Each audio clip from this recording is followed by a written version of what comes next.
What would it take for you to sit down and feast on an animal that had been mutilated by alien hands?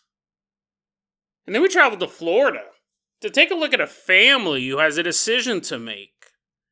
Do they move away from their new home, or do they take matters into their own hands when they realize a Bigfoot wants their kids? Today on Dead Rabbit Radio.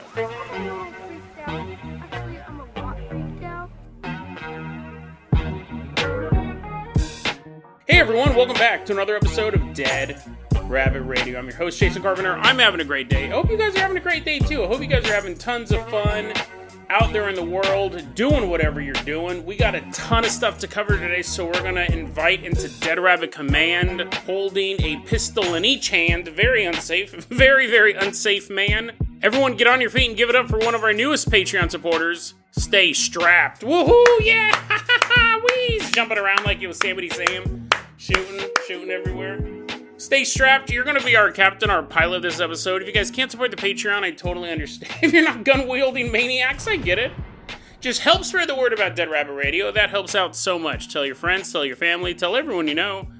Dead Rabbit Radio is your favorite paranormal show. Let's go ahead and get this bad boy started. We're going to toss, stay strapped, the keys to the Dead Rabbit dirigible. Everyone climb on inside. We're going to glide out of Dead Rabbit Command and float all the way down to Chile. Such a romantic sound. What a way to explore the world in the Dead Rabbit dirigible. We're headed all the way out to Chile. Specifically, we're headed out to a region between San Pedro and San Pablo, Chile. The year is 1970, so get your bell bottoms ready. Probably should have told you that back. Jason, I don't have anything to wear. I'm in a dirigible, 30,000 feet in the air. We got something. We'll figure it out. It's 1970. It's late afternoon. And we're about to meet this young family. They live in a rural community out in the country. There are these two young sisters. We're going to give them the names Veronica and Lisa. They're out there and they're tending some cattle near a stream. So you got these cows walking around, drinking up some stream water, and these two kids are bored out of their mind. I mean, you can guarantee that they're not really doing their job. They probably got sticks in their hands to hit the cows to keep them in order. But for the most part, they're probably just chilling. And there's probably not a lot to do in the middle of the country. Probably not a lot to do out there. Anyways, you're bored at cows. What are you going to do? Look at clouds or count squirrels? There's not a lot. But they're doing their best. They're out there watching these cows walk around and be like, oh my God. Well, luckily for them, life's about to get really exciting because they begin to see something gliding over the ground.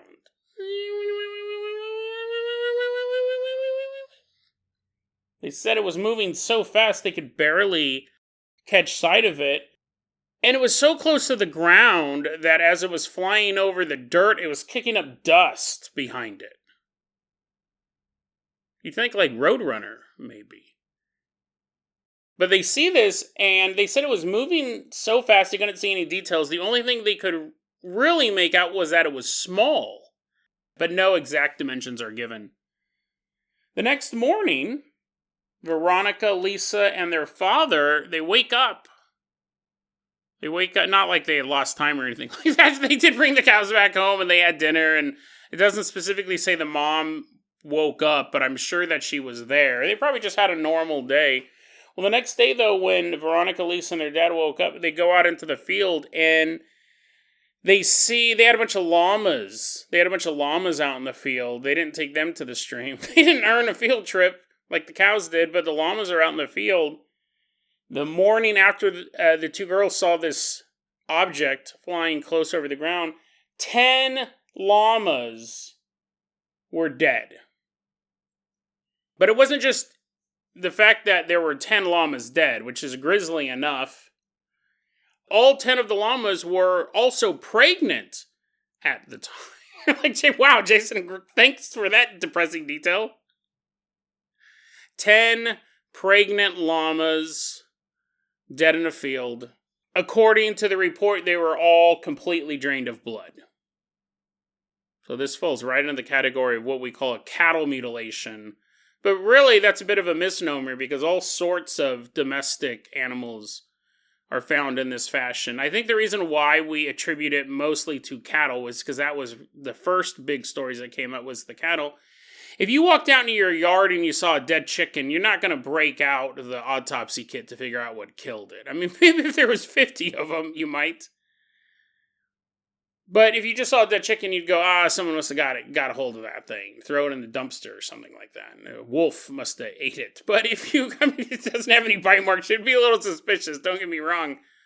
But cattle, if you have a dead cow, that's a lot of money. That's a lot of money, so you're going to want to figure out what killed it. You're going to be quite mad that one of your cows died. I think that's usually why it's called cattle mutilation. And you imagine how many times, if you're walking through the forest, you see a dead fox in the bushes, you're definitely not going to do an autopsy on that. These mutilations could be taking place in all sorts of environments against all sorts of animals that we don't notice. There have been one or two cases, really more. The case in Peru, most recently, of human alien mutilations. I'll put some of those episodes in the show notes. But anyways, if you live in Oregon, I live in Oregon. If you live in Oregon and you have a farm and you have 50 cows and you came out and 3 of them were dead and you find out they were drained of blood and their soft organs were missing, you're going to be mad. You just lost a sizable investment. You're going to be mad, but then you go, okay, girls, let's go to he's talking to his children, not the other cows. He goes, hey, 2 girls, my 2 daughters here in Oregon. This sucks. We'll have to figure out what happened, but let's head on down to Dairy Queen. Eat ourselves some delicious burgers. You probably wouldn't eat a burger right afterwards. No, you would go, you know what, this sucks. We're going to lose some money because of this, but let's go grab something to eat. Nothing cheers me up like a good old Oreo Blizzard. They're like, Dad, you have crippling diabetes, but sure. It's 1970s in a rural community up in Chile. You're like, yeah, we lost a lot of money when all these llamas died. We also need to eat. There's no Dairy Queens around here. This was also our food source. So the dad goes, well, these pregnant llamas are already dead. So let's eat them. That's a good use. That's good use of resources, right? We don't want them to go to waste. He's putting his bib on. They're like, Dad, don't eat them here. Take it home and cook it. So they did. His dad brings this llama back into the house, and he prepares it, chops it up, and they all sit down. For a meal of alien mutilated llama. They make this meat, and they tried eating it. But they couldn't. Not because it was too tough, not because there's laser scorch marks in it. Apparently, the meat was so disgusting that they had to throw it out. And so they're like, okay, we're going to try these. He's like, well, maybe the other 9 llamas will be delicious. They're like, Dad, no, please. This one was gross. Later on, as vultures began to circle the area, the family watched as these vultures would land and began to eat these dead llamas. They're pulling away at the tender, rotting flesh of these llamas. The vultures begin to violently vomit. And then they realized that this was disgusting. This is horrible. Not even a vulture could eat it. And the vultures left the bodies to simply rot in the sun. I found this story on thinkaboutitdocs.com, one of my favorite UFO resources. They got it from the Llama UFO Center, which I'm assuming is a South American UFO group. I'm sure with some of the cows that have been found mutilated in the United States in the past couple decades, I'm sure people have tried eating them. I'm sure people have seen a animal and said, this looks like it has all the hallmarks of alien hands mutilating this animal. Sucked all the blood out, cut them open, removed all of the fleshy, soft organs, left the carcass that looks like it might have been brought aboard some sort of alien vessel, experimented on, and then dropped back off in the middle of this field. I think an alien did this. And as they're saying that, they're putting on a bib. They're putting on a bib with a little NASA logo on it. I'm sure that people have tried eating alien mutilated cattle mutilated by aliens. Because why not? It's part of the scientific method, right? Isn't that this hypothesis, solution, and digestion? At the end of each scientific experiment, they're like, oh man, why was I a chemist? You're all drinking all this acid. It burns, it burns. As the rest of your nerdy friends are taking notes, they're like, note, it burns. I'm sure that some researchers have eaten it. I'm sure if you asked a lot of people who are into ufology, basically, I'm saying a long way, I would eat it. You're like, Jason, just get to the point. You want to eat it. Nobody else would ever eat this. If you had, it would be the most exotic meat. It would be something so few of humans could actually ever have. Like, I'm sure Bill Gates can eat all that rich people food, tarts and berries. He can afford berries, right? He can eat all this stuff made by expert hands. They put like a seashell down and then cover it in a little bit of like leaf from some Guatemalan forest, and then they take the earlobe of a lamb that's seared just right, and they'll take a bite of it and they'll be like, wow, this was delicious, and I'm so full. As they're waiting to go to Dairy Queen after this fancy meal, they're like, I just need a Blizzard. They can afford all that rich people food. But if I walked into one of these rich fancy parties and everyone has like monocles, and fancy dresses and stuff like that, with a bag of beef jerky, I have on a cowboy hat, I have a sleeveless shirt, I look like Garth Brooks. I'm walking in and I have a bag of jerky and I'm all arm. And they're like, no, you have to like eat this while listening to the harp play. It makes it taste better. And I'm like kicking over the harp. I'm like, all that stuff is dumb, rich people. Everyone pay attention to me. I have a bag of beef jerky and every delicious I'm vomiting. As in between my speech, I'm turning to vomit in the corner. I go, this delicious bag of beef jerky is made from cows that have been mutilated by aliens. You're like, Jason, maybe stop using the word mutilated if you're trying to sell your new food brand. I have this bag of beef jerky. I have 16 ounces of beef jerky. You know how hard it is to get a hold of this stuff? You know how, because there's not a lot of cows that are getting mutilated. I have this bag of beef jerky. It's only 16 ounces on the planet. Nom, nom, nom, nom. I'm eating in my eyes. My eyes are bleeding. I'm levitating 4 feet off the ground. I'm like, it's so delicious. Throw up a little bit more. This would be the most exclusive food on the planet. Yes, it's disgusting. Yes, it could cause uncontrollable vomiting. It apparently gives you alien powers. I just threw that in at the ending there. I'm eating this. Yes, it's disgusting. Yes, it makes vultures, the creature that can eat literally rotting flesh, throw up, but it's exclusive.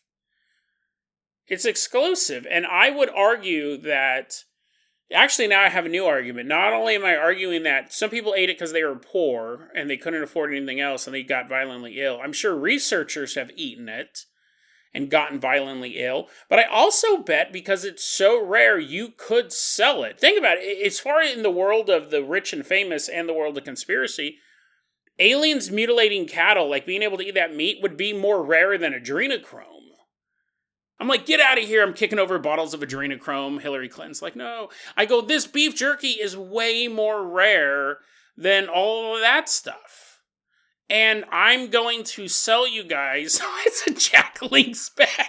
It's just a regular bag of beef jerky. I just put a picture of an alien face on it. I'm running some big scam. They're like, dude, we can see the scotch tape. I go, no, that's alien scotch tape. Holding the label that I made on my home printer. Here, it's alien beef jerky. Beef jerky made, not from aliens. That would actually be even more of a delicacy and more rare. But beef jerky made from a mutilated animal. And you could probably sell it if you had access to this. If you ever come out onto your farm and you find that one of your cows has been mutilated by aliens and had all of its blood sucked out and it's missing its eyeballs and its tongues and its sexual organs, don't be sad. Don't be sad. What I would do is I'd be like, okay, boys, get the Sultan booth ready, or whatever it's called, wherever they make beef jerky. Get the jerky tent ready, boys.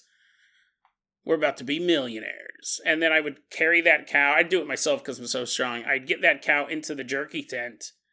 and cover it with salt or whatever they do to make beef jerky and just leave it there for a while. And then it's like 2 hours. I'm like, it's ready, right? Nom, nom. I'm just eating this. Actually, now that I think about it, yeah, maybe they should have jerked it. Maybe the fact is that they were trying to just cook it in a stove. That's too low tech for this type of meat.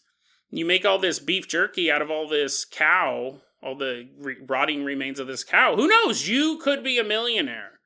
I bet that someone would pay a lot of money to have such a delicacy. I keep using the word delicacy. What I mean is it's rare. I'm not saying it's delicious.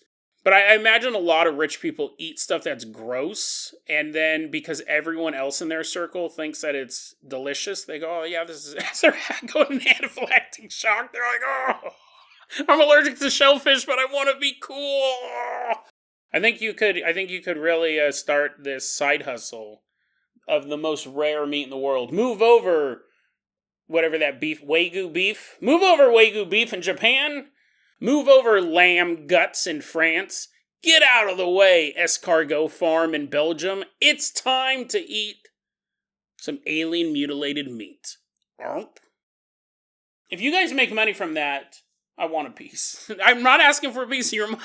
I don't want a piece of the profits. I want a delicious, delicious piece of your beef jerky. Stay strapped. Let's go ahead and toss you the keys to the Carpenter copter we are leaving behind Chile. Fly us all the way out to Florida.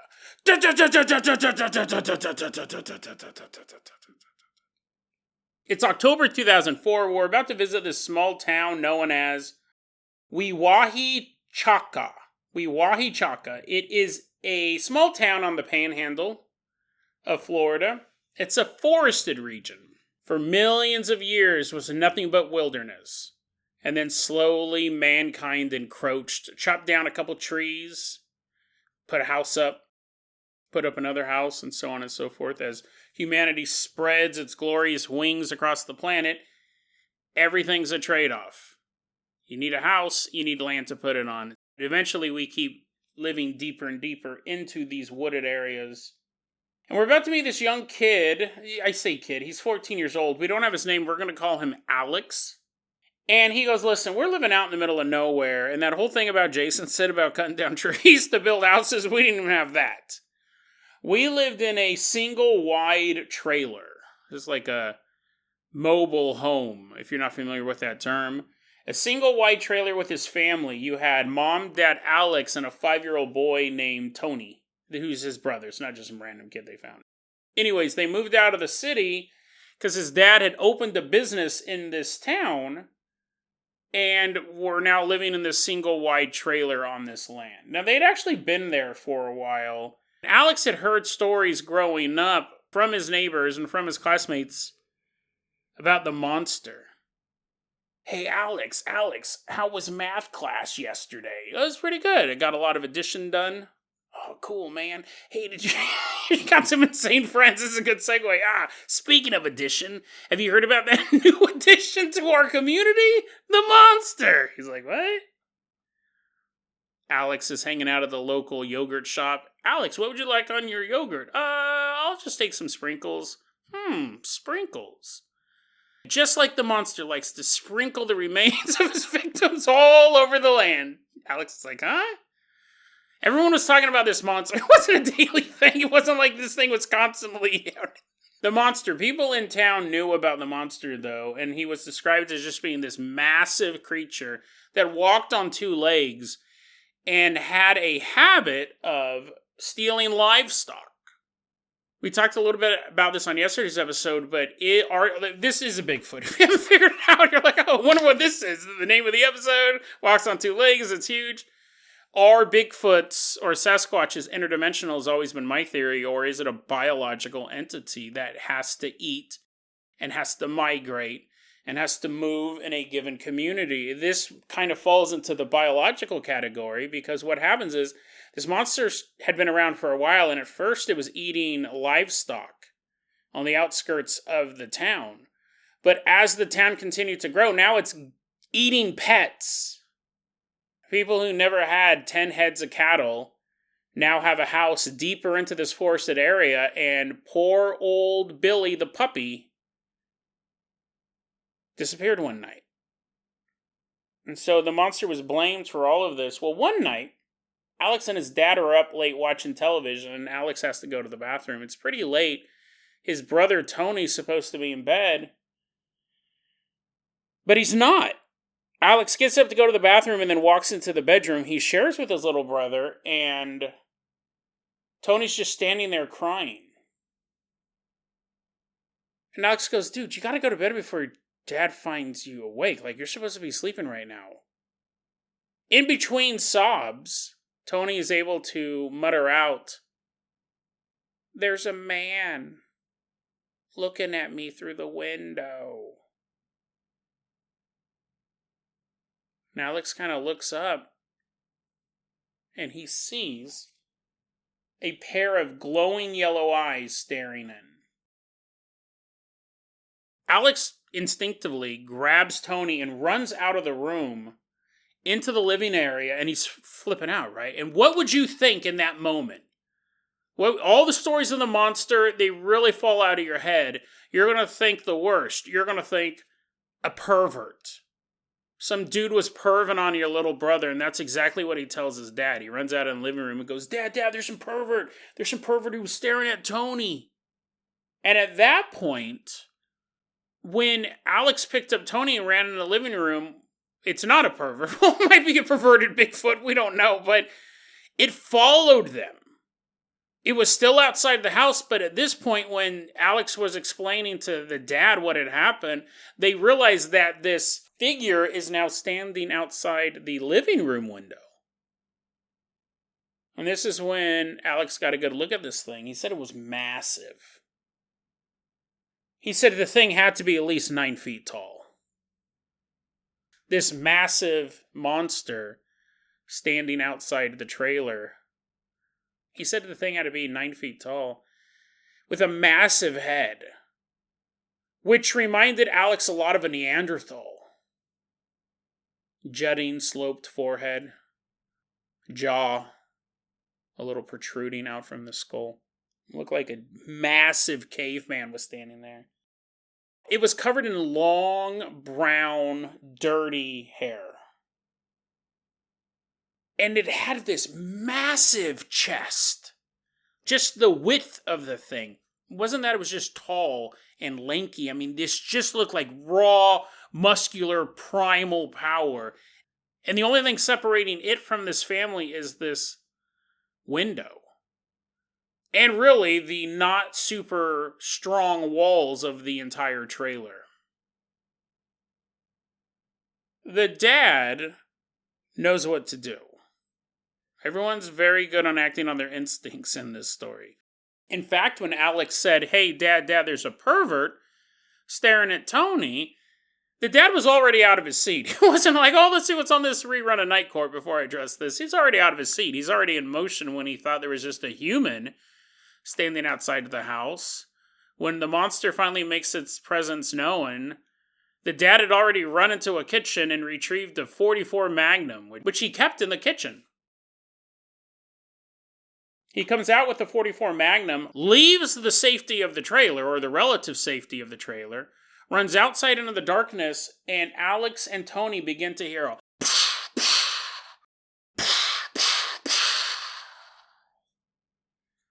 as the dad just opened fire on this 9-foot-tall Neanderthal that was lurking in the darkness. The creature, the Bigfoot, takes off running into the thickness of the forest. Dad comes back in, and the mom's woken up at this point. Dad comes back into the trailer and says, don't call anyone. Don't call the police. I don't even know what that was, so I wouldn't even know how to report it. We're not going to be the people in town who saw a monster outside their trailer. I'll take care of it. And at that point, the mom said, I don't care what you have to do, but tomorrow, I want all of the nearby trees cut down. I don't want to be living this close to all of these trees. I don't want to be living this close to the forest. And she made it clear, nothing taller than you, she points to the father, nothing taller than the dad would be allowed to stay near the house. And the dad's like, yeah, I'll take care of it. Because they had all heard stories of the monster. This is their first encounter with it. But they did not want there to be a second encounter, which is fair enough. If it was just kind of walking through the yard, it might have just been a scary sight. But it was staring in at their 5-year-old boy. So the next day, Alex said, my dad called in every favor he had. And all of his friends came over with their equipment and they just began cutting down trees. They were just clearing out this swath. So the single wide trailer just wasn't surrounded by the unique darkness that only a forest can create. And so they did. They came out and they're cutting down all the trees. And some of Alex's friends come over as well. And they're hanging out with him. And he's telling them what happened. Yeah, last night we saw the monster. He was outside Tony's room and my dad shot at it and all that stuff. And everyone's just kind of hanging out. Well, the mom has to leave. She has to go buy curtains, which again is a very good option, right? It's not really going to protect a furry fist from bursting through, but it will keep people from looking inside of all of your rooms. And she tells the boys, Alex and Tony and their friends, stay out of the woods. You are not allowed to go into the forest anymore. And the day kind of goes on and everyone's just kind of hanging out. Well, the men are working. The boys are just kind of hanging out. And at one point, Alex sees his dad spraying down the side of the double wide. Washing it off with a hose. And he said, Alex, take a look at this. Come here. Motions for Alex and the boys to come over. And he points to where there is dark crimson turning to pink liquid as the water's hitting it. He's spraying blood off the side of his trailer. He goes, I hit it. And this is his blood I'm washing off the side of our home. Crazy stuff. But all these events are still going on. The dad's friends are cutting down the trees. Alex's friends are hanging out. And they go, you know what we should do? You know what would actually be really cool? My dad shot it. That means it's wounded. That means it's hurt. That means it's leaving a trail. Let's go find this thing. Boys are like, okay, let's do this. Alex has a gun. His friends go home to get their guns, and they come back with guns and machetes, and they're doing this pretty on the down low because they don't want any of the adults to find out. And they start looking around the property, and they do see a trail of blood. So they decide to follow it.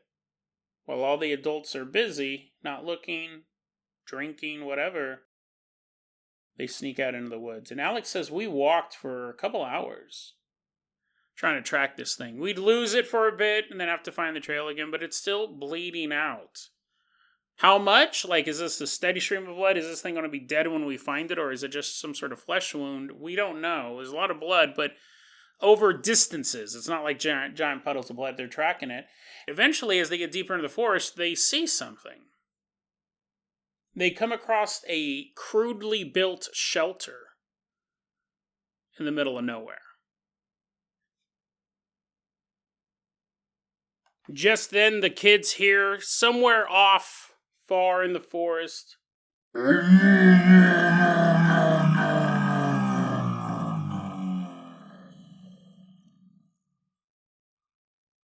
a weird scream echoes through the woods, and they're like, this has officially crossed the line from Scooby-Dooing this afternoon to possibly becoming an It scenario.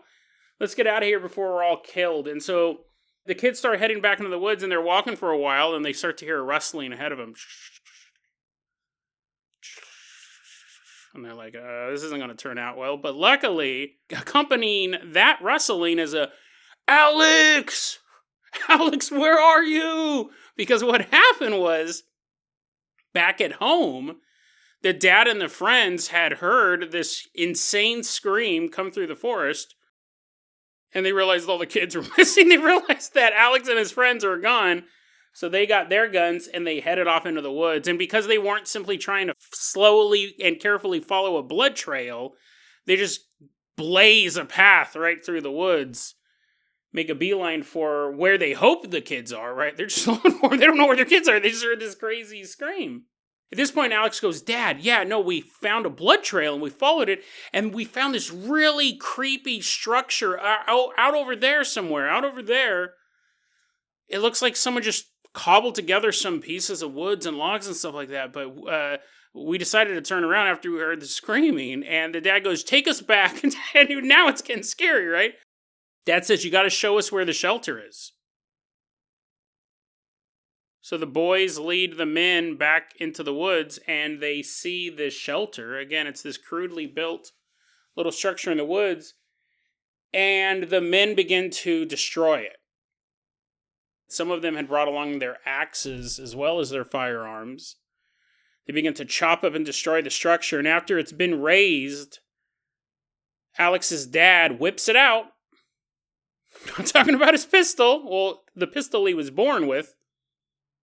Pulls out good old reliable Willie and begins peeing all over the structure. Everyone's just standing around there like, what? What's going on? And he explained, he goes, listen, I'm marking my territory. I'm letting whatever this thing is know that this is our land. Plus I have prior convictions for exhibitionism, but that's neither here nor there. I'm peeing on the structure to mark my territory. We got to get out of here, though. This isn't safe. Where we're at right now isn't safe. We're in its territory now, despite my pee saying the obvious. Really, this is his hunting grounds. And they begin to head on back. And as they're walking through the woods, Alex and his friends are just kind of looking straight ahead, probably hitting branches away with sticks and...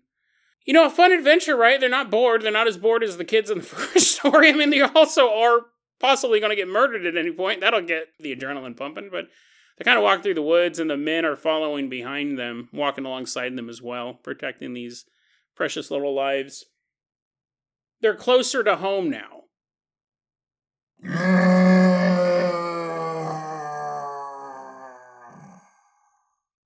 Another scream emanates through the forest. They're nearing the edge of the forest.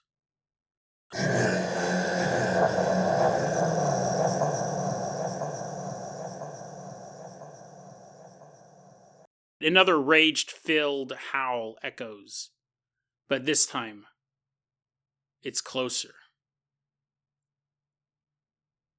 Dad orders the children to make a run for it.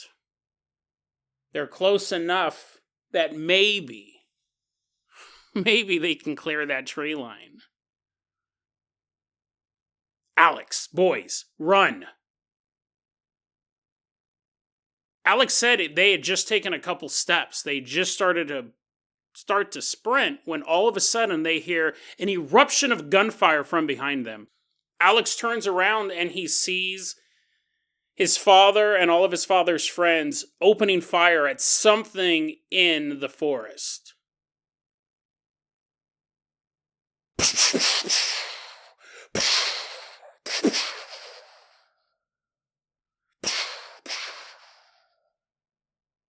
And then there's silence.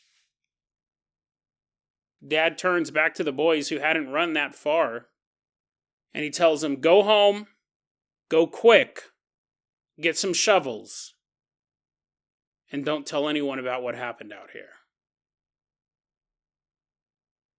And the boys do. They go back, they get the shovels, they make their way back into the woods. And that is when they see the men standing around the body of Bigfoot. Alex said, listen, I got a good look at it. You could argue all you want about glowing eyes in the window or seeing something in the darkness outside. The excited imagination of a child afraid of the dark. You can say all that stuff, but I'm standing there surrounded by my friends and a bunch of adults, and we're looking down at the dead body of a Sasquatch.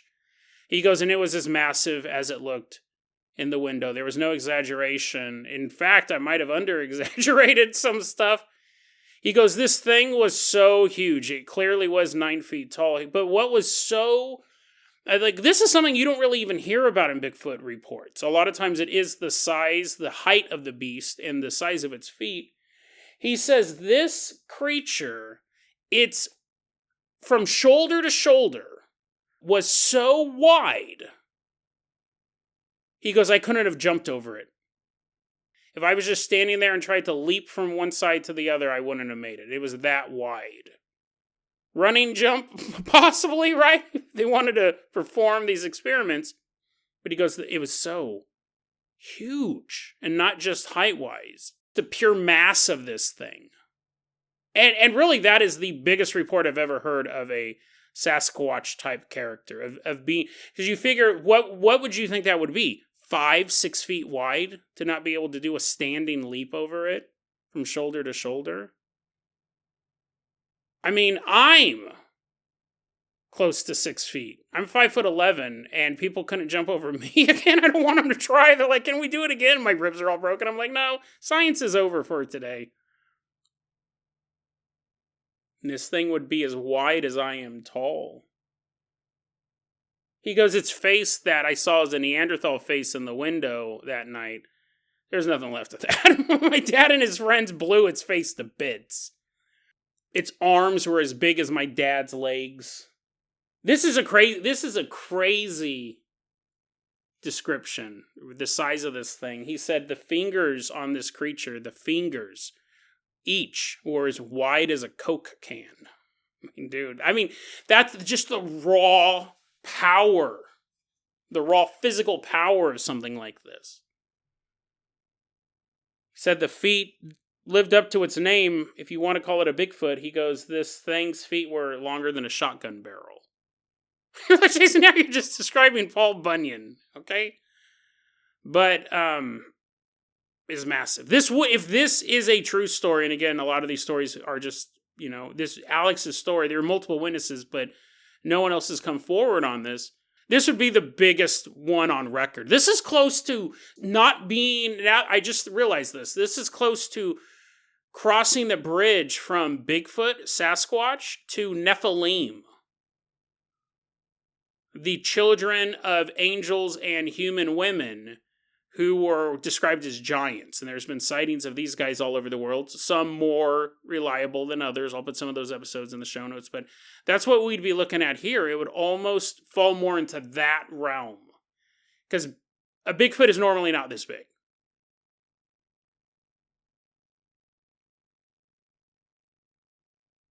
He said that we buried it. We buried it right where it died. There's no way they're going to move this thing, right? They buried it in the forest, not too far away from where everyone lived. Remember, they were getting closer to town. They buried it, and they went back home and told Mom what happened, but left out a couple of key details. Mainly that it was just a bear. There was a big bear out in those woods.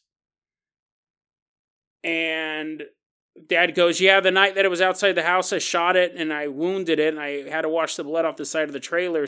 Me and the men went out and we had to put it out of its misery. Once we realized that we had wounded it, we realized we wounded a bear and had to put it down. And what I thought was a particularly creepy detail, because obviously Alex learns more afterwards. But just to show the level of violence, remember this story, it started off with the creature and the humans had encroached on its land. This thing had been there for a while, and as people were cutting out more of the forest and putting trailers and homes and businesses, it was breaking into its land. So first it was eating the livestock. It could have just originally eaten woodland animals. Now it's eating livestock. Now it's eating pets, because people are getting further and further into its territory. And then the boys go out on an adventure. They arm themselves and walk through the woods trying to find this thing. And what would have happened had they stumbled across it? It would have completely ripped them to shreds.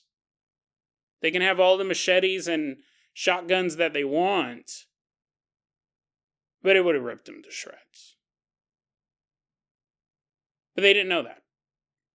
they knew that there was a monster out there. They still went out there and, points for bravery, but also deduct points for stupidity. Because here's the thing, as the boys are walking through the woods and their eyes were looking down on the ground, trying to follow this blood trail, they find the shelter. They start headed back home because they hear that creepy yell, and they run into the adults, and the adults are like, just stay close to us. We're going back home. There were points in the forest where, had any of these boys looked up, they would have realized what they were up against. Because Alex learned later that as they were making their way back home, before they killed this thing, as they were all moving as one single group, the adults and the kids back home, the adults were seen hanging from the trees the decaying carcasses of animals. Deer and dogs rotting high up in the branches. A quick snack that this monster could nibble on while awaiting its next full meal.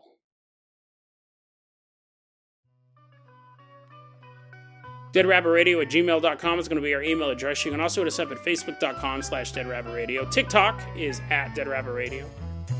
Dead Rabbit Radio is the daily paranormal conspiracy and true crime podcast. You don't have to listen to it every day, but I'm so glad you listened to it today. Have a great one, guys.